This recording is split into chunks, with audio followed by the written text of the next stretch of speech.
ಅಕ್ರಮ ಕಾಂಪೌಂಡ್ ನಿರ್ಮಾಣದ ಆರೋಪದ ವಿಚಾರಕ್ಕೆ ಸಂಬಂಧಪಟ್ಟಂತೆ ನಟ ಯಶ್ ತಾಯಿ ಪುಷ್ಪಾಗೆ ಕೋರ್ಟ್ ಶಾಕ್ ಅನ್ನು ಕೊಟ್ಟಿದೆ. ಕಾಂಪೌಂಡ್ ಅನ್ನು ಧ್ವಂಸಗೊಳಿಸಿದ ಮೂಲ ಮಾಲೀಕ ಹಾಸನ ನಗರದ ವಿದ್ಯಾನಗರದಲ್ಲಿರುವಂತಹ ಪುಷ್ಪಾ ಮನೆ. ಬೆಳ್ಳಂಬೆಳಗ್ಗೆ ಜೆಸಿಬಿ ಮೂಲಕ ಕಾಂಪೌಂಡ್ ಅನ್ನು ಧ್ವಂಸ ಮಾಡಲಾಗಿದೆ. 1500 ಅಡಿ ಜಾಗವನ್ನು ಒತ್ತುವರಿ ಮಾಡಿಕೊಂಡಂತಹ ಆರೋಪ ಕೇಳಿ ಬಂದಿತ್ತು ಪುಷ್ಪಾ ಅವರ ಮೇಲೆ. ಕೋರ್ಟ್ ಅನುಮತಿಯ ಮೇರೆಗೆ ಈಗ ಕಾಂಪೌಂಡ್ ಅನ್ನು ತೆರವುಗೊಳಿಸುವಂತಹ ಕೆಲಸ ಆಗಿದೆ. ಅಕ್ರಮ ಕಾಂಪೌಂಡ್ ನಿರ್ಮಾಣ ಮಾಡಿಕೊಂಡಿದ್ದಾರೆ ಯಶ್ ತಾಯಿ ಪುಷ್ಪಾ ಅನ್ನುವಂತಹ ಆರೋಪ ಆಯಿತು. ಕೋರ್ಟ್ನಲ್ಲೂ ಕೂಡ ಈ ವಿಚಾರ ಹೋಗಿತ್ತು.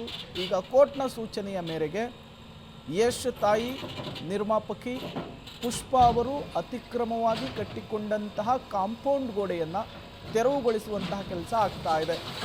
ನೀವು ಕೂಡ ದೃಶ್ಯವನ್ನು ಗಮನಿಸ್ತಾ ಇದ್ದೀರಿ. ಜೆಸಿಬಿ ಮೂಲಕ ಈಗ ಆ ಕಾಂಪೌಂಡನ್ನು ತೆರವುಗೊಳಿಸುವಂತಹ ಕೆಲಸ ಆಗ್ತಾ ಇರುವಂಥದ್ದು. ಹಾಸನದಲ್ಲಿ ಪುಷ್ಪಾ ಅವರ ಮನೆ ಇದೆ.